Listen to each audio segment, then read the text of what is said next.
So, hi everyone. Welcome to another episode of Unpacking Possibility. I'm your host, Traci Stein, as always. I'm so happy to be here with you.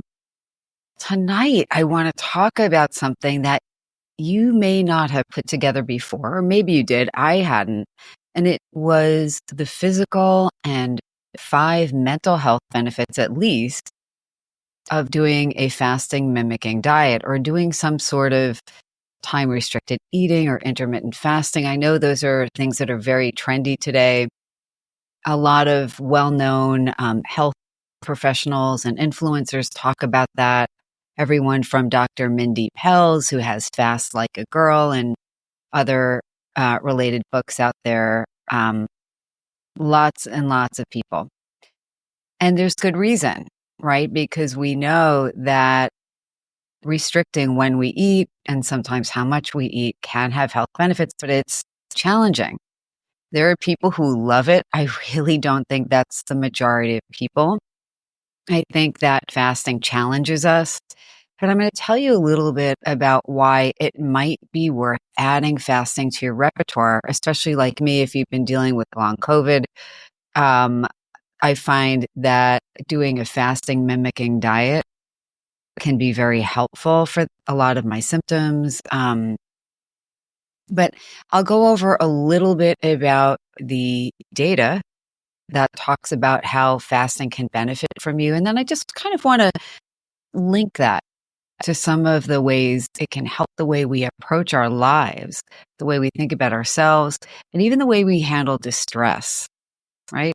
By the end of this episode, you'll say, okay, now, yeah, that makes sense. So, I'm right now on day 3 of Prolon, which is a type of fasting mimicking diet where they send you all the food and it's calorie restricted, but it kind of tricks your body into thinking that you're fasting without food. Now, this was developed by Dr. Valter Longo and his colleagues at the University of Southern California. I'll tell you, he is a professor of gerontology and biological sciences, and he's the director of the Longevity Institute at USC. And this is somebody who spent decades doing a lot of research in this area, first with animals and then with humans. And there are a number of health benefits. The reason I believe that the team came up with a fasting mimicking diet, literally, you're not exactly fasting because you are consuming some food, is because it is so hard. And going without food, or like some people do, without food and water for a few days, can place a lot of stress on the system. And some of you right now may be saying, well, yeah, of course I do this anyway, and I know this. Okay. and there's more of you now than ever. But like many people, I too, have a hard time not having the food I want or as much food as I want. I don't like feeling hungry. This is probably the 5th time I've done this. And again, it's 5 days. Over the course of maybe 3 years. And I'm doing it for specific reasons. Again, there are documented physical health benefits. I'll tell you about them in a moment. Certainly, there are other reasons that you might benefit from doing this, especially now. And you're probably saying, look, lady, we're in, only a few weeks out from a very contentious election. Prices for normal things are high. It's winter in much of the United States, or not winter, but it's feeling like it. There's a lot going on, and we all have our normal daily things to do. It's hard to imagine that feeling kind of hungry for a few days would enable you to feel better in some way, but I'm going to tell you how. Yeah, like as I mentioned, some people know, some people don't, that I've been dealing with long COVID, honestly, since I'm going to say early 2020 or maybe May 2020. Everything from brain fog to fatigue, my sense of smell, which used to be off the charts, which sometimes isn't such a good thing, is greatly diminished. And there was a long time where I not only had no sense of smell, but I had what I'm going to describe as these olfactory hallucinations almost. So I would smell things that weren't there and they were unpleasant, like poop or burnt toast. And this is something that you probably see a lot of social media posts on. If you go looking for long COVID information, there's a lot there. I've lost a ton of hair. Um, the fatigue can be overwhelming sometimes still. What else? Lots of stuff. Heart palpitations. And I've seen a cardiologist. Please know that I'm not telling anybody, by the way, to do a fast without talking to your doctor. You should. And you should make sure you're in good enough health to do it and that you understand what you're getting into. But the reason I started doing this is because, it's not only that I've got these long COVID symptoms, I've had autoimmune stuff on and off for a lot of my life. I don't want to go into detail about that, but a lot of times I feel like I'm using a ton of energy to get anything done, even though I look relatively normal. So I really wanted to find something to help me kind of reset. And a fast can help you do that in a lot of ways, which I'll describe in more detail in a moment. But one thing I've noticed is that I've experienced benefits from fasting beyond what they've described in the research. And there's quite a lot of research about this. It's not just something some guy made up and you should just try it because he thinks it's good. There's a lot of research supporting the use actually of this particular diet, which I am not selling you, disclaimer, but I'm telling you about because it's what I'm using. But what I've known is that each time I do this, I feel like my memory improves a bit, my concentration improves a bit, my sense of smell comes back a little bit more. I do notice that sometimes I feel like I have a little more hair regrowth. Hair loss is actually a very common long COVID symptom. So, I can observe the benefits and I can observe them pretty quickly for me. Just, the first year when I had noticed really bad long COVID symptoms, it was hard to even read. And I'm somebody who is a really avid reader. So the inability to concentrate on a book might sound like not a big deal to a lot of people, but it was gut wrenching. I just felt like I didn't know or didn't recognize myself. And it felt a little frightening, I have to be honest. Please know there's hope.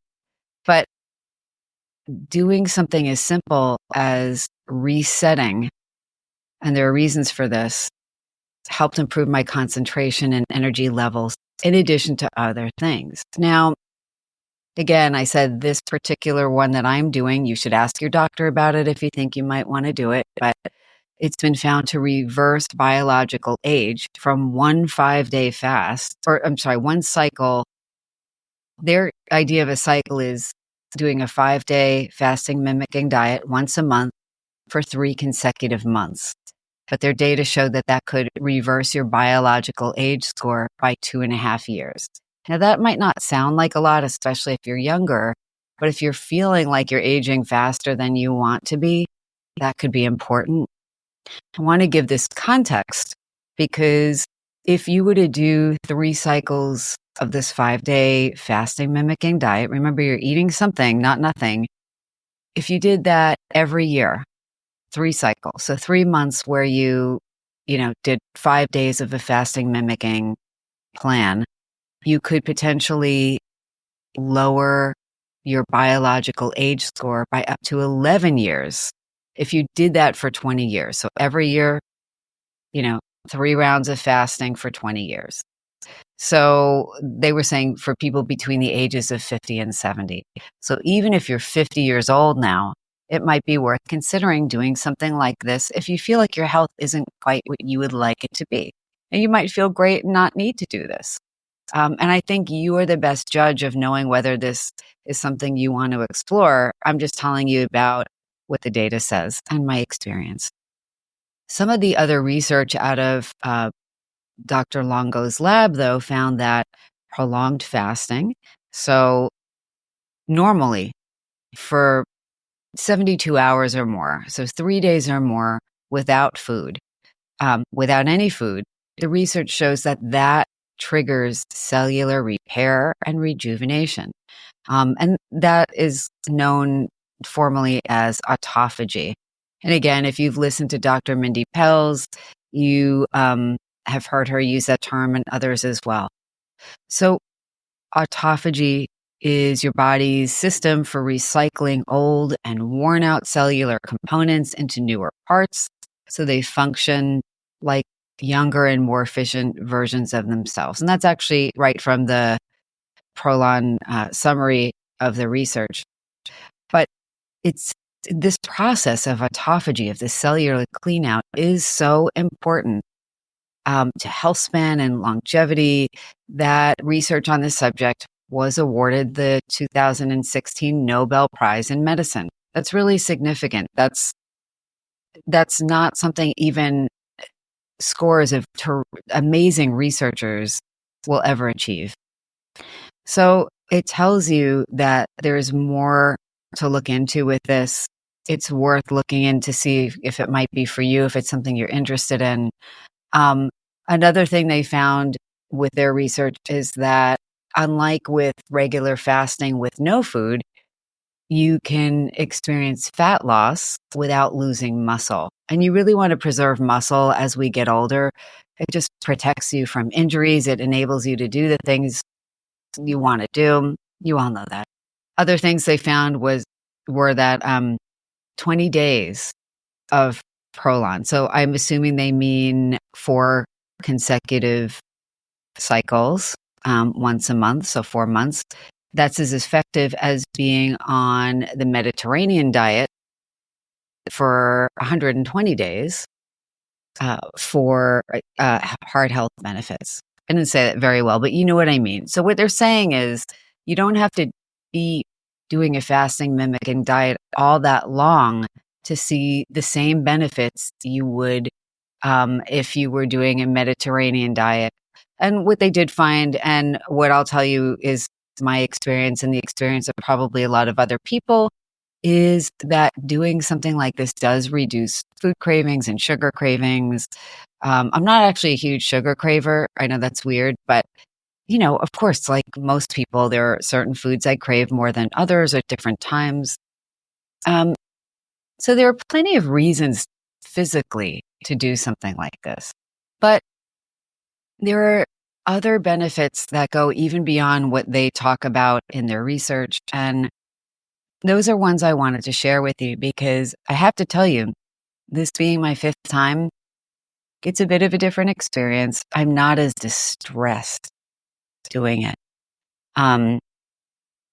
Because if you're used to eating normally and, kind of freely, free range eating, just kind of eating whenever you kind of feel like you're hungry, like you pack a snack, you're going to be in the car for a long drive, you have something, where you are going about your day and you have something at home or you stop off somewhere and you're used to not having to tolerate feelings of hunger or cravings for very long.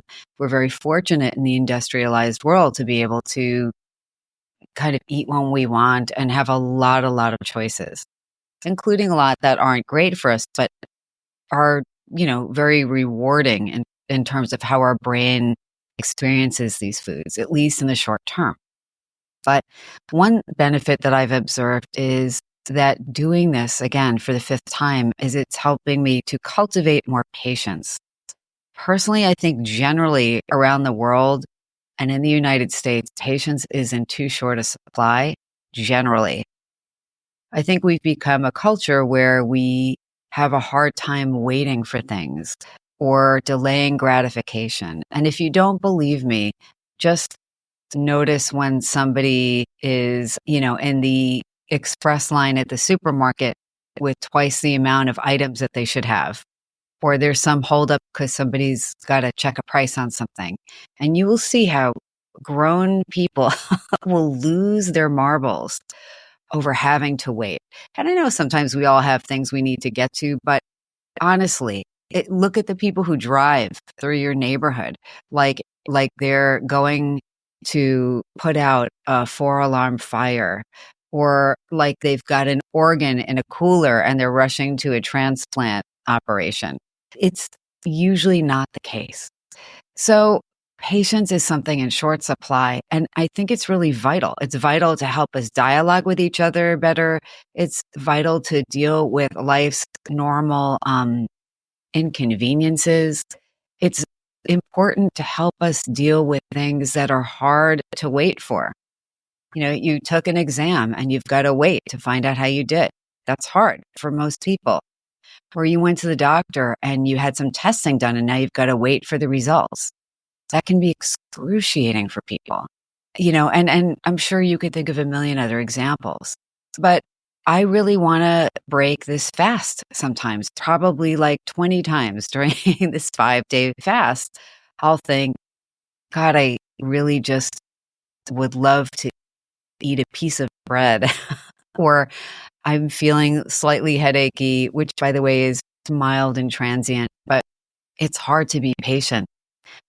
Sometimes 5 days, which really isn't that long, can feel like 2 months. And remember, I'm eating something. There are people who do water fasts for 5 days. I'm just not one of them. I don't think I'll become one of them, but who knows? But it's not a lifetime, right? One thing I'll notice, I'll have cravings like for fresh food. That's something that's a little challenging because even though the food is very tasty, I'll crave like a salad or, a fresh vegetable, or I'm not even a fruit person, but a piece of fruit, even things that are alive. And it can be difficult to ride that out. I think I've only broken this fast once, where I've broken it early. Like that night I had something because I thought I can't do it, but I did most of it.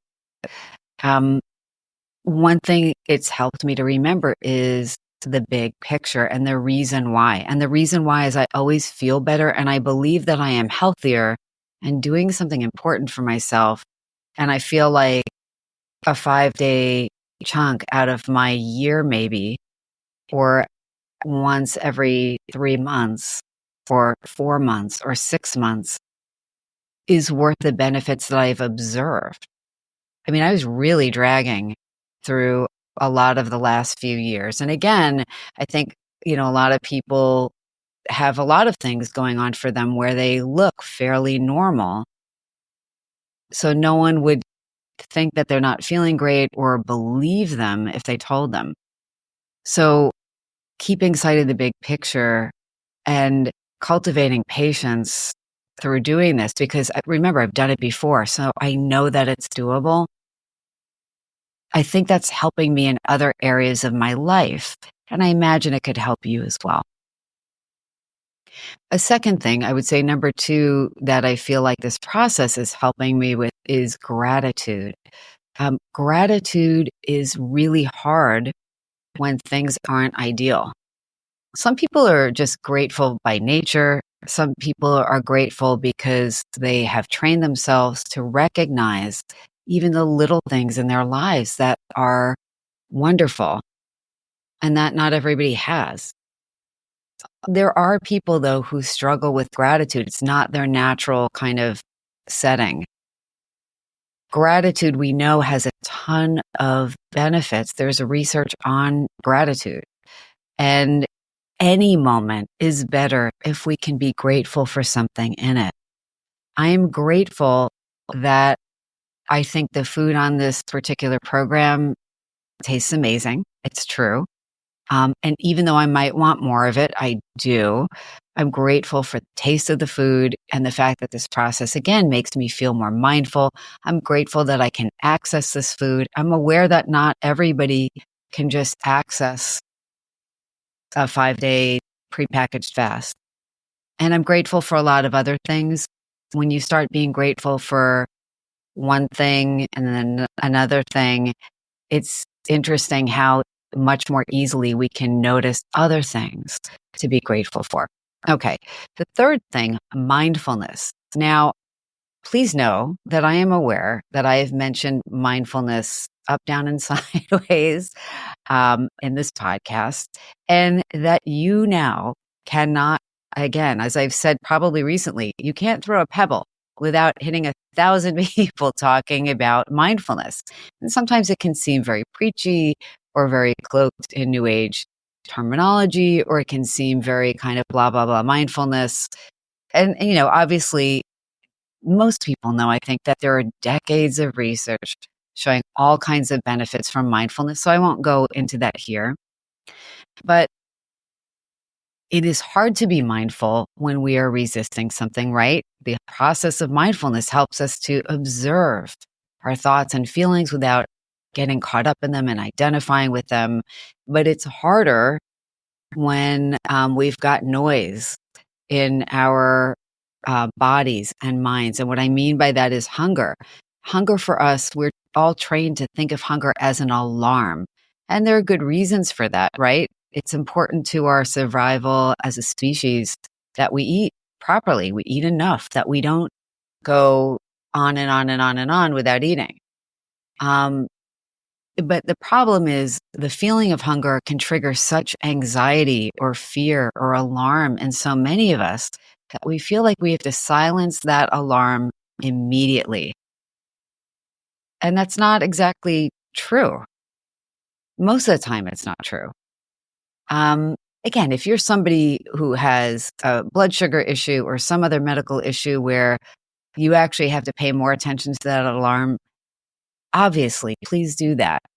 But I'm talking about for most people, and especially for people who seem medically clear to do something like this, it's okay for us to notice the wanting, the hunger that is actual hunger, the hunger that is trying to stifle an emotion, the hunger that is trying to, the sensation we think of as hunger, but it's really that we're tired and we want something to wake us up.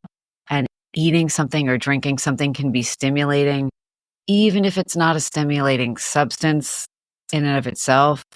How many of you, I know I do this, have coffee and, you assume that if you're going to meet somebody for coffee or tea, you're also going to have a snack. And again, I'm not judging. I think that's one of life's little and meaningful pleasures, and I really enjoy it. There's nothing wrong with enjoying that. But it's when we get so automatic about our eating and drinking that not only does it kind of lose its meaning, but we tend to overconsume even when it's not great for us. Yeah. So there are a lot of people too, by the way, that it's not just the normal, oh, I don't like being hungry feeling.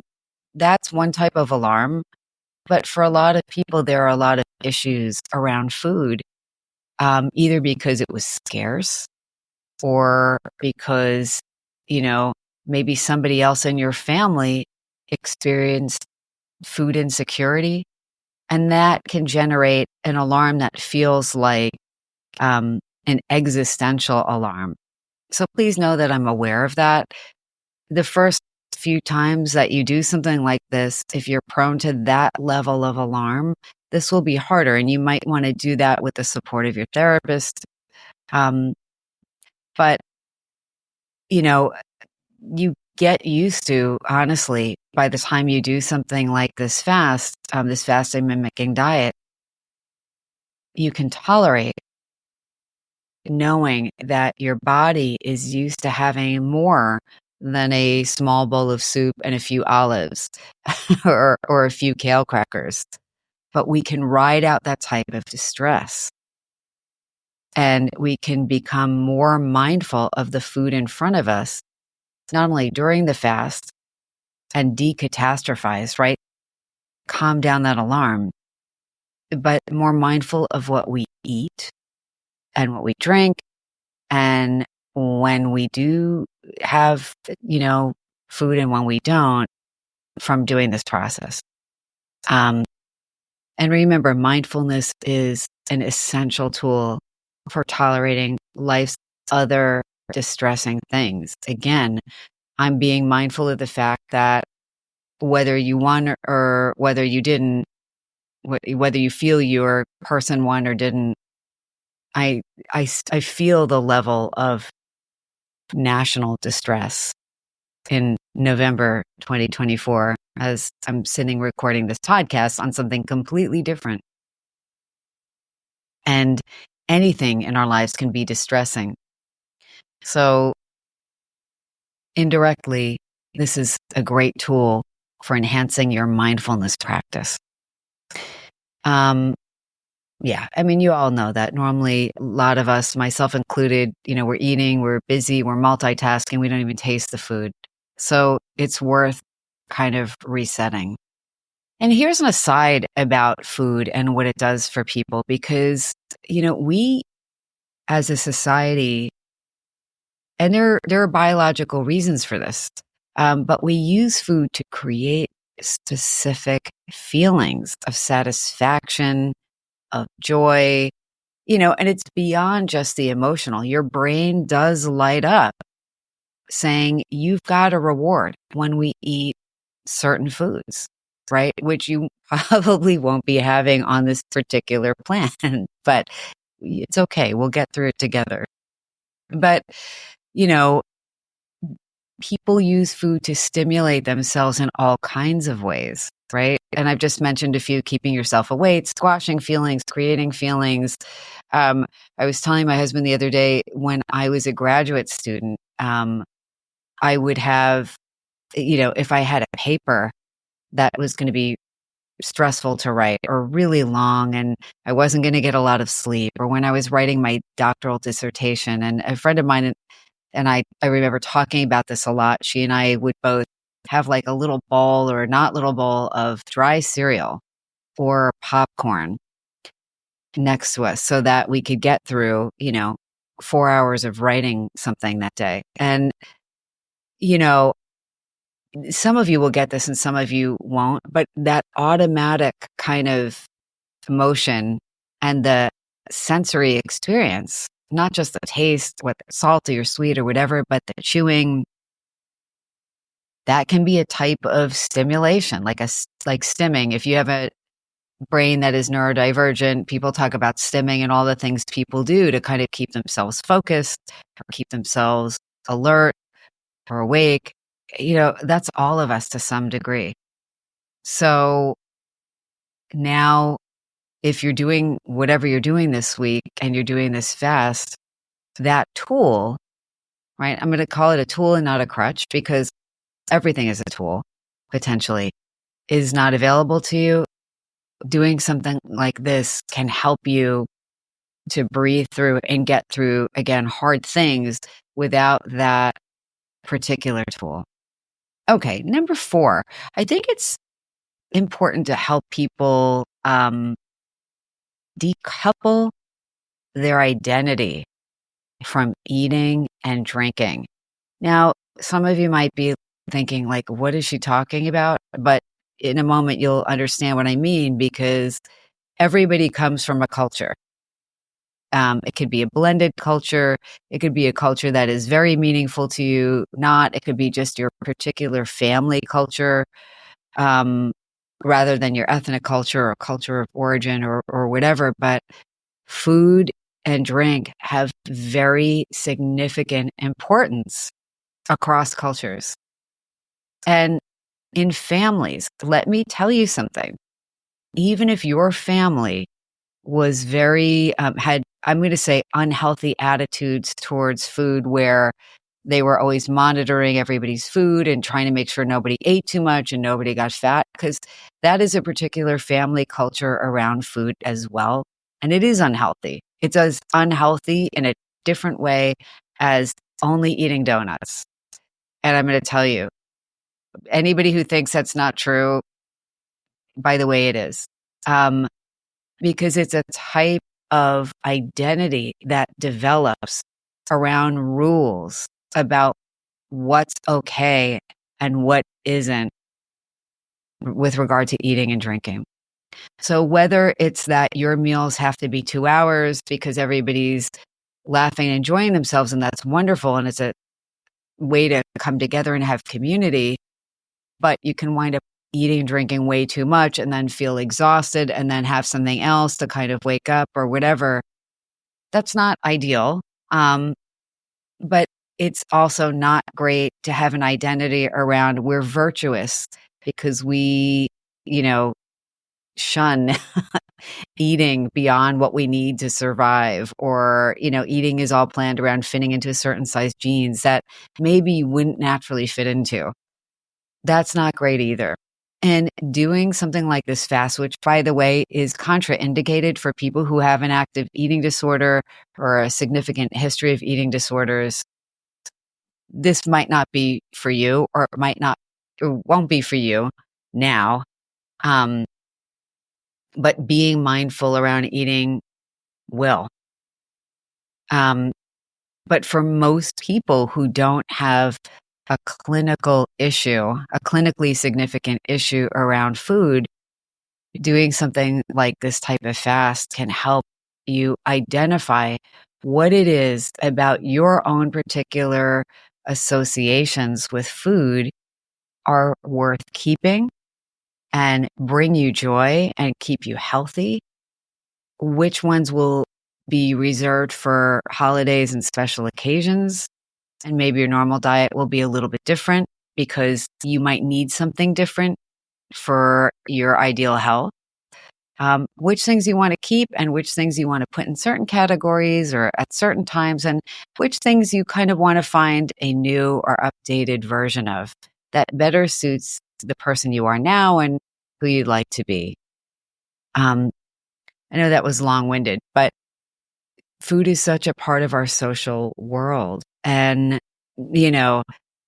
our social identity, our cultural identities do affect how we view what we need, what's important to us. All kinds of things. And it could be something as simple as going out for tea and a biscuit, or going to wine tasting with friends, or having beers while you watch the game. Those are all somewhat culturally bound. And again, it could just be your friend group, but that forms its own culture. It forms our ideas about food and our identity in relation to it. And when I say food, I mean food and beverages, alcoholic or not. But you can decouple that if you decide to. So I'm going to tell you, I have a friend whose mother is in her early 80s now. And certainly she loves holiday get-togethers with family, and she likes a good meal. It's, she would like to have a cookie with her tea. Why not? But every outing that she has now is not around food. She takes thoughtful care of her health. So she actually meets up with people if the weather permits, and they go for a walk in a local park and spend a half hour chatting and catching up, much as one would over lunch or dinner or coffee or whatever. And I actually met up with her a few years ago now, and we walked, and it was great. And it was interesting. There was no food and there was no coffee, and it was perfectly great. So expanding who we are and our relationship to food so that the food can be still important, but something that isn't automatic and doesn't define us in a rigid way, can be really helpful. Decoupling some of the ideas we have about food with our identity. And then perhaps number 5, doing a fast like this decreases your physical dependency on certain foods and your psychological dependency on them. I'm going to give you an example. It is very easy for me, especially with this fatigue, to get up to 4 cups of coffee in a day. I think my ideal amount of caffeine, honestly, from previous experience, is probably half a cup. But it's 2 things at work here. One, I'm trying to get things done and manage my fatigue, and I'm doing that chemically, admitting it. But I'm also, enjoying having that coffee. It's become kind of a little bit like a crutch. It is a tool that I use more than I need to, but it feels like I need to. So there is now not only a psychological dependency on caffeine for me, but it's certainly a physical dependency. I'm not having coffee right now, by the way. I'm having extraordinarily dilute broth. I don't even think you could call it that. Everything can create a physical dependency. If you see somebody who has sweets after dinner or, the midday cookie or candy bar or whatever, and they're used to it, it can be very difficult to not have that for 5 days. And again, there's an emotional connection to that because it's something we look forward to. It's part of our routine. Our brains are looking for it. We're getting that lift to our blood sugar. We're feeling rewarded. For me, that cup of coffee is a reward. Sometimes it's a guilty pleasure if it's, too late in the day. And I'm going to tell you, I'm not somebody who can sleep if I have a 4 o'clock cup of coffee. I might do it once in a while, but generally I shouldn't. Doing something like this fast, you're permitted up to like a cup of coffee in the morning. That's hard. But I have to be honest, even if I get a few extra weeks out of sticking with that, I feel like I'm doing something good for myself. But I would have a harder time doing that now just to do it. Just being honest. Um, and when we talk about addiction, obviously alcohol, and other substances, that's what we normally think of. And no, you cannot have alcohol while you're doing this. So if you have a glass of wine with dinner every night, you might miss it. I don't think you need it while you're eating like this, because I think actually this type of eating pattern decreases your cravings for a lot of things just because the food is different. When we need something and it causes pain not to have it, you can start to think of that as a dependency. And I think most of us would feel better about how we move through the world if things feel more like we get to choose them and appreciate them with gratitude, mindfully, rather than having that thing keep choosing us. So that's it, really. The podcast on what I'm learning from a fasting mimicking diet and how I really do think it can help us with the mission of this podcast to feel better, do better, and live better overall. So I'm very interested in what you think. I hope you are enjoying what I'm sharing. And if there's something else you'd like me to share, please let me know. Leave me a comment, share, follow the podcast. Let me know what you think. And I'd love to hear from you. I'd love to hear what you want more of. And just a quick heads up, in the upcoming weeks, I will be having episodes on other interesting topics. One by a noted researcher in long COVID who's going to talk very knowledgeably about that and how we can feel better. I'm going to have an integrative vet on the show, and she's going to share all kinds of different options for managing your pet's health. Using some natural preparations and how these may or may not work with some of the medication options and so forth. So I'm really excited to get into that. I'm going to be interviewing two research psychologists on how hypnosis can help us access mystical states. But as always, thank you so much for joining me. I love being here for you. And until next time, as always, be well.